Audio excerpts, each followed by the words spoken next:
أما بعد أعوذ بالله من الشيطان الرجيم بسم الله الرحمن الرحيم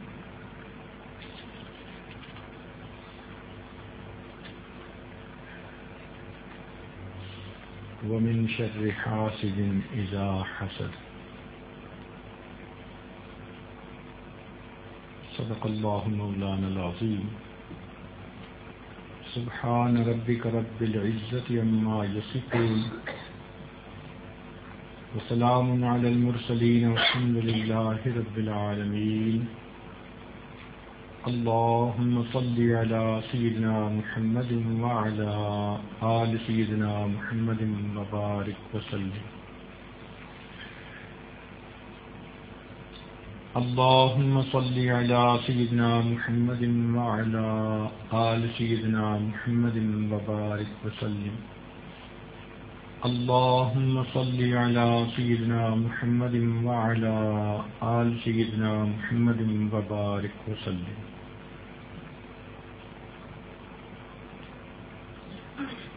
حسد ایک روحانی مرض ہے، اس کا تعلق انسان کے نفس کے ساتھ ہے۔ عام طور پر لوگ سمجھتے ہیں کہ شاید دل میں حسد ہوتا ہے، اس کا تعلق نفس کے ساتھ ہے۔ چنانچہ قرآن مجید سے اس کا ثبوت ملتا ہے۔ ایک جگہ ارشاد فرمایا حسدم من عند انفسہم۔ اس کی تفصیل یہ ہے کہ جب کسی کو کوئی نعمت ملے اور بندے کو وہ بری لگے، جب کسی کو کوئی نعمت ملے اور دوسرے بندے کو یہ برا لگے تو اس کو حسد کہتے ہیں۔ اس کی سب سے پہلی مثال عرش پر ظاہر ہوئی۔ عزازیل عبادت کرتے کرتے بہت عبادت گزار بن چکا تھا۔ زمین کے چپے چپے پہ اس نے سجدہ کیا، یہ طاؤس الملائکہ بن گیا تھا، اپنے آپ کو ایک شے سمجھنے لگ گیا تھا۔ اللہ رب العزت نے حضرت آدم علیہ السلام کو پیدا فرمایا اور پھر فرشتوں کو حکم دیا اسجدوا لآدم۔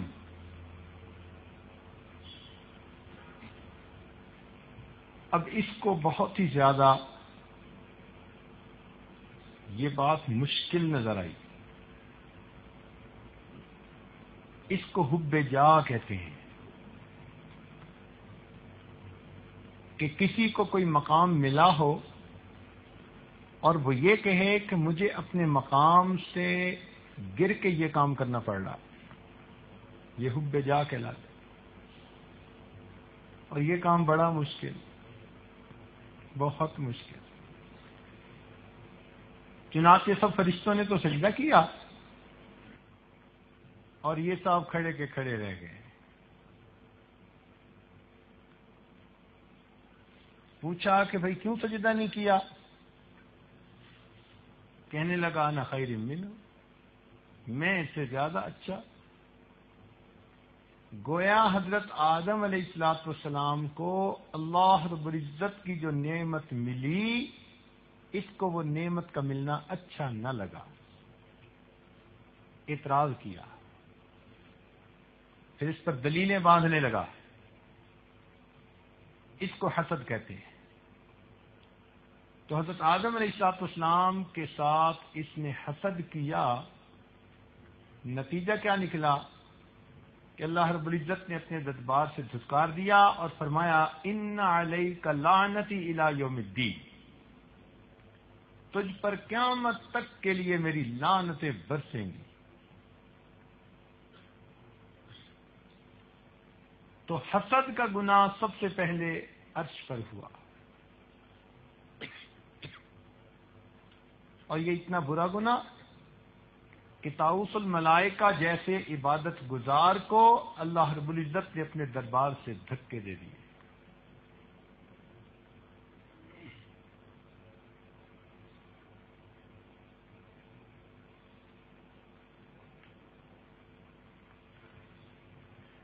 اس گناہ کا دوسرا اظہار فرش پر ہوا۔ چنانچہ تاریخ انسانیت کا سب سے پہلا جرم اور واقعہ وہ حسد کی وجہ سے ہوا۔ شروع میں آدم علیہ السلام کی اولاد جب ہوتی تھی تو ایک ساتھ لڑکا لڑکی ہوتے، پھر دوسری مرتبہ لڑکا لڑکی ہوتے۔ نسل بڑھانے کے لیے، اولاد بڑھانے کے لیے پروردگار عالم کی طرف سے قانون یہ تھا کہ پہلی مرتبہ جو لڑکا پیدا ہو اس کا دوسری لڑکی سے نکاح ہو، اور دوسری مرتبہ کے لڑکے کا پہلی لڑکی سے نکاح۔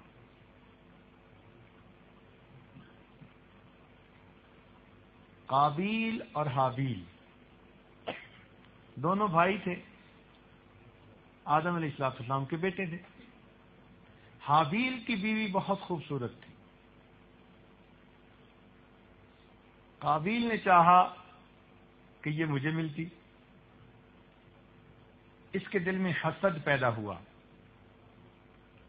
تو دیکھو تفصیل وہی کہ اگر کسی کو کوئی نعمت ملے اور اس کو بری لگے کہ اس کو کیوں ملی، چنانچہ قابیل کو یہ بات بری لگی، اپنے بھائی سے اس نے حسد شروع کر دیا۔ یہ حسد اتنا بڑھا کہ اس نے سوچا کہ میں اس کو سرے سے قتل ہی کر دوں۔ چنانچہ اس نے کہا بھائی کو میں تمہیں مار ڈالوں گا۔ بھائی نیک تھا،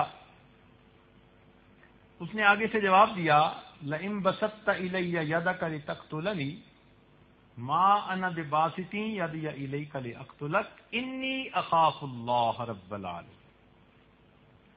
تو اگر اپنا ہاتھ بڑھائے گا کہ مجھے قتل کرے، میں ہاتھ نہیں بڑھاؤں گا کہ تمہیں قتل کروں کہ میں تو اللہ تعالی سے ڈرتا ہوں۔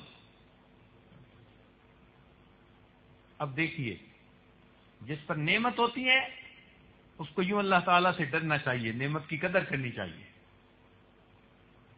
اور یہ بے قدرہ کہنے لگا کہ قتل کر دوں گا، چنانچہ اس نے قتل کر دیا۔ یہ واقعہ قرآن مجید میں اللہ رب العزت نے بیان فرما دیا۔ تاریخ انسانیت کا یہ پہلا واقعہ ہے جو کتاب اللہ میں محفوظ ہے، اور اس گناہ کا سبب حسد بنا۔ تو ایک گناہ عرش پر ہوا، وہ بھی حسد کی وجہ سے، اور پھر ایک گناہ فرش پر ہوا اور وہ بھی حسد کی وجہ سے۔ پھر یہ حسد آگے چلتا رہا۔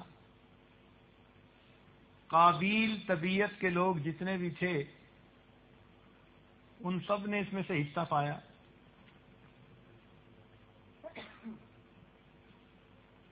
چنانچہ کسی کو کسی کی دولت پر حسد، کسی کے علم پر حسد، کسی کے عمل پہ حسد، کسی کے اولاد کے اچھا ہونے پہ حسد، کسی کی صحت پہ حسد۔ کوئی نہ کوئی اللہ کی نعمت ہوتی ہے کسی کے پاس جو اس بندے کو بری لگتی ہے، اور اس کے دل کے اندر مروڑ، پیٹ میں مروڑ اٹھتے ہیں نا جیسے، ایسے اس کے دل کے اندر ایک عجیب قسم کی بے چینی پیدا ہوتی ہے، اپنے بس میں نہیں ہوتا۔ یہ بیمار ہے روحانی اعتبار سے، اور ایسے سمپٹمز ہوں تو اس مرض کو حسد کہتے ہیں۔ اس حسد کا کامل اظہار نبی علیہ الصلوۃ والسلام کے دور مبارک میں ہوا، اور وہ حسد کن کو ہوا؟ وہ یہود کو ہوا۔ کیوں؟ کہ اللہ تعالیٰ نے بنی اسرائیل میں 10,000 انبیاء کرام کو بھیجا، اتنے انبیاء کرام، مگر یہودیوں کی عادت تھی کہ یہ علماء کرام کی شان میں تنقیص کیا کرتے تھے، الزام لگا کے ان کو شہید کر دیتے تھے۔ یقتلون الانبیاء بغیر حق، ان کی بھی چودراہٹ پہ فرق پڑتا تھا نا، جو ان کی منمانی کی باتیں ہوتی تھیں، انبیاء کرام حق کی بات کر دیتے تھے۔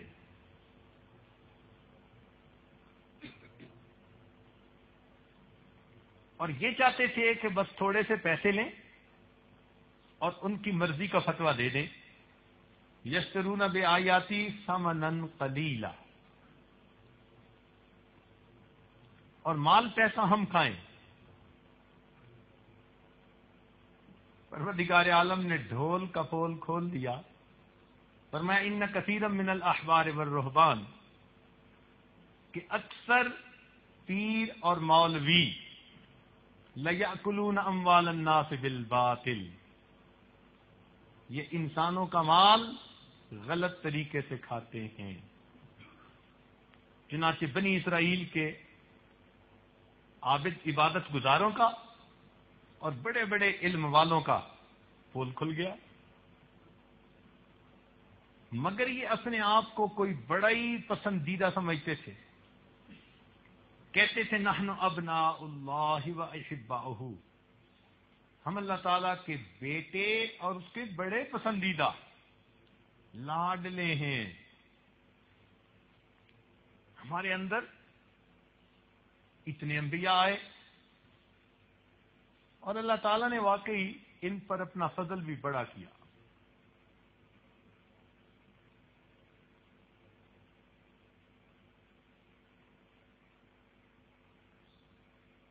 اذ جعل فیکم انبیاء وجعلکم ملوکا وآتاکم ما لم یؤت احدا من العالمین، گواہی ہے قرآن مجید کی۔